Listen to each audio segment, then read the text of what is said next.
objection. Under the previous order, the leadership time is reserved. Under the previous order, the Senate will be in a period of morning business with senators permitted to speak therein, with Senator Alexander to be recognized for up to 15 minutes, followed by 30 minutes to be controlled by the Democrats. Thank you, Mr. President. Mr. President, Democratic senators are searching for a valid reason to oppose the President's nomination of Betsy DeVos to be United States Education Secretary, because they really don't want Americans to know what their real reason is. And here's the real reason. Betsy DeVos has spent the last 3 years, 30 years actually, more than 30 years, being dedicated to helping low-income children in America have more of the same choices of schools that wealthy Americans already have. Specifically, the Democrats object to the fact that Betsy DeVos supports the idea of tax dollars following low-income children to the school that their parents may choose, an accredited school, public, private, or religious. And Mr. President, this is not a new or subversive idea. Let's go back to 1944, the GI Bill for veterans.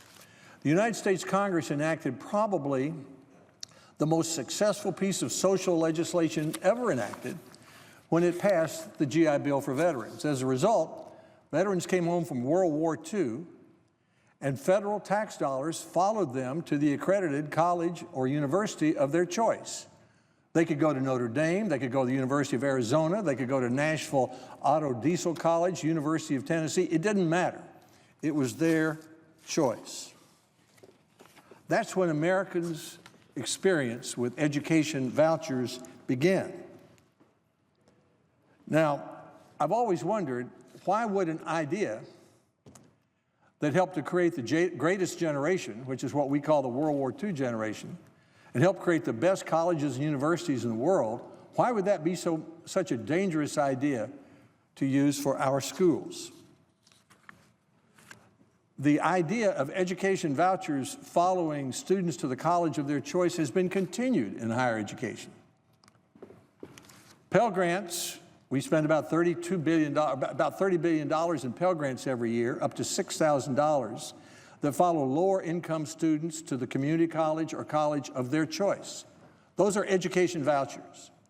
We have about $100 billion of new student loans every year. How do we spend that money? We allow that money to follow the college students to the college of their choice. Those are education vouchers.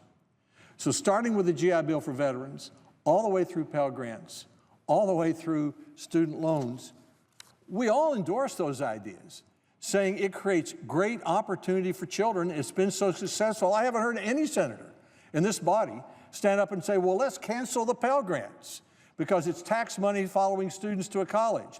Let's cancel $100 billion in student loans this year because it means tax dollars following someone to Harvard or to Notre Dame or to Yeshiva. No one's going to say that. Then why do they get so exercised about that when it has to do with our schools? In addition to that, Mrs. DeVos has testified before our committee that she does not favor, as much as she supports the idea of giving parents choices of schools, she does not favor Washington, D.C. telling Arizona or Tennessee or any other state that they must do that. Even though her critics, those who are opposing her now, delight in the idea of a national school board and in imposing their pet ideas on states, such as the Common Core academic standards. Fortunately, we agreed in December of 2015 to prohibit that. But here we have a lady who has spent her time helping low-income children have more choices of schools, and who has said, I respect your right to make that decision for yourself. I don't believe Washington should tell you to do that. And yes, they're really upset with her. So who's in the mainstream, I would ask? The GI Bill for veterans, Pell Grants, $30 billion worth, $100 billion of student loans this year, President George H.W. Bush, President George W. Bush, the 25 states that have state choice programs, Congress with its passage of the Washington, D.C. voucher program, which has 1,000 students standing in line, hoping to get a chance to go to a better school. 45 United States senators who voted on this floor in 2015 for the Scholarship for Kids legislation that I proposed that would allow states to take $24 billion in federal dollars, turn them into $2,100 scholarships, and let them follow the children, the low-income children, to the school that the state believes they should go to. Or Betsy DeVos. That's all on one side, or her critics. I think Betsy DeVos is in the mainstream. The second reason the Democrats on the committee are opposing Betsy DeVos is because she supports charter schools. Now, Mr. President, I know a little bit about charter schools. My last month as U.S. Education Secretary in January 1993, I wrote a letter to every school superintendent in America, and so why don't you try this new idea that the Minnesota Democratic Farmer Labor Party has invented called charter schools. There were only 12 charter schools then. The first President Bush, with my help, had been working for 2 years to create what we called New American Schools, start from scratch schools, the idea of giving teachers more freedom, parents more choices. That seemed to us like a good idea in a country that values opportunity and competition. Well, not only did we think so, over the last 30 years or so, a lot of people have thought so. Today, there are 6,800 public charter schools in America. These are public schools. These are schools that have fewer union rules and fewer government rules, so that teachers have more freedom to teach and parents have more freedom to choose the school that's appropriate for their child. Boy, that's really a subversive idea, isn't it? Well, no, it's not subversive, because the last 6 presidents of the United States have supported charter schools, not just the Presidents Bush, but also the last 4 presidents of the United States, the Presidents Bush and President Obama and President Clinton, and now President Trump, that's 5. The last 6 U.S. Secretaries of Education have supported charter schools, including both of President Obama's education secretaries, Arne Duncan and John King. John King was founder of a charter school system in New York. 43 states have authorized charter schools. That's where the 6,800 charter schools are. 2.7 million children go to those charter schools. That's more than 5% of all the children in public schools in America.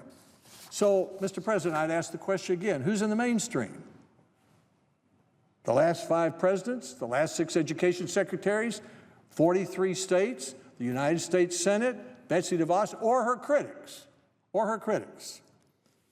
Now, the third reason her critics don't like her is because she's wealthy. No question about that. All of her information is public for everybody to see. She's agreed to divest herself of 102 investments that the Office of Government Ethics has identified as possibly causing a conflict of interest. So when those are gone, she has no conflict of interest, and her investments are public. But they don't like the fact that she has money.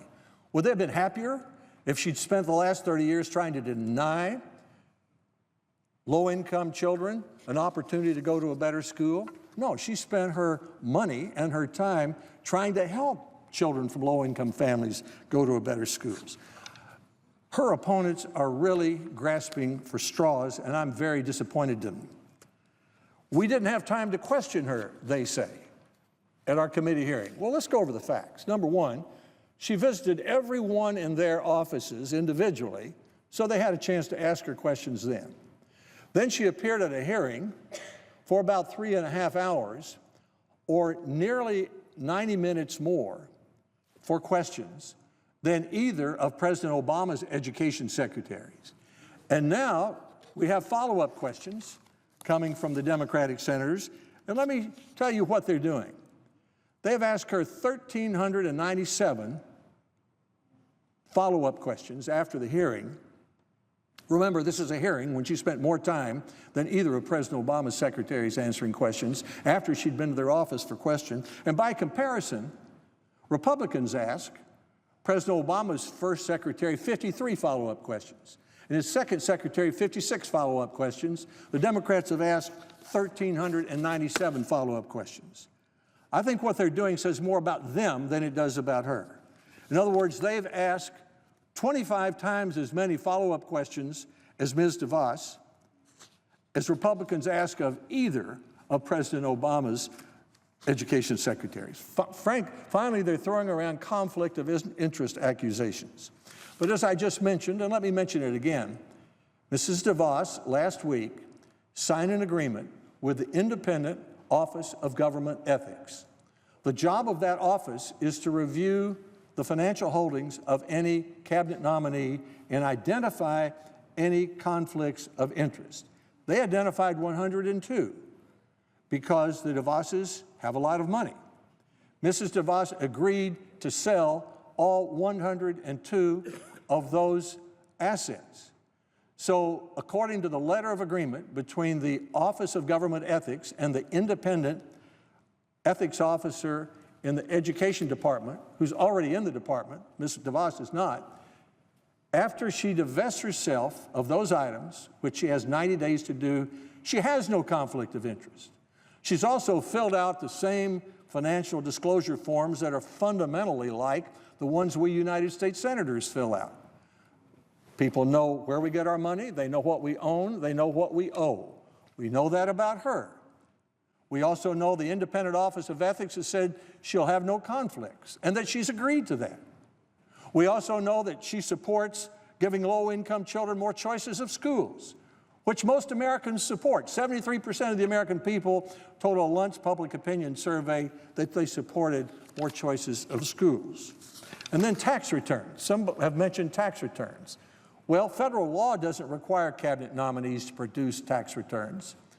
Our Education Committee does not require nominees to produce tax returns. United States senators aren't required to produce tax returns, and why? Because we fill out extensive financial disclosure forms so that the public knows what we own, what we owe, and they can make an evaluation about that. They also know whether we have a conflict of interest in the case of the cabinet members because the Independent Office of Government Ethics decides that, and they know that we've paid our taxes because we have to declare that under oath, and there's an FBI investigation on top of that, which Ms. DeVos, like every other cabinet nominee, has gone through. Mr. President, 1 year ago, the Office of Education Secretary was vacant. I talked to President Obama about it, and I said, I don't think it's appropriate for that office to be vacant. We need the institutional responsibility of having a confirmed United States Education Secretary responsive to the Senate. And I said, Mr. President, if you appoint someone, and I knew very well that he intended to appoint John King, with whom I greatly disagree on the scope of federal education policy, I said, I will make sure that he has a prompt hearing in our committee, and I will make sure that he's confirmed on the floor of the Senate. President Obama appointed John King. He had a prompt hearing. He was confirmed within 3 weeks. As I said, we asked him 56 questions, Republicans did, compared with the 1,400 questions the Democrats are asking Ms. DeVos. So I asked the American people, compare this just for a minute. Look at the reasons that they really don't want to confirm Betsy DeVos. Number one, she spent 30 years trying to help low-income children attend a better school. Number two, she supports public charter schools. Number three, she spent her money helping low-income children have a better school instead of denying them a better school. And number four, she's disclosed everything there is to disclose, and she's divested herself of every conflict that the Independent Office of Government Ethics has said there is. In addition, I rescheduled the hearing this week until next Tuesday so that members of the committee would have a chance to review all of this information. Next Tuesday, we will vote on whether to approve Betsy DeVos's nomination to the Office of United States Education Secretary, and we'll send that to the floor of the full Senate. I'm confident that we will do that. I'm confident the Senate will approve her. Even though they may disagree with her, Democrats should give the new president a chance to have his own education secretary, just as we did, just as we Republicans did for President Obama.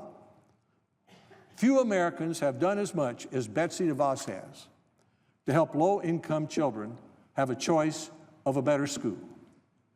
The Democrats' opposition to her says more about them than it does about her. Mr. President, I ask consent to include in the record a letter which I've written to my distinguished ranking member, Senator Murray, declining to have a second hearing on Ms. DeVos. I won't read the letter, but I'll point out again that I see no reason why I should treat a Republican president's nominee so differently than a Democratic president's nominee was treated. She's visited every office of the Democratic senators. She's testified for up to 90 minutes longer than either of President Obama's secretaries. She's answering nearly 1,400 follow-up questions when each of those secretaries answered 53 and 56. And the reasons for opposing her are reasons that are not valid. I mean, how can you turn down a woman for United States Secretary when she spent 30 years of her life trying to help low-income children find a better school? So we've had our hearing. We'll answer the questions. Next Tuesday, we'll have a vote. She'll be sent to the Senate, and hopefully the Senate will confirm her. And I look forward to working with her as United States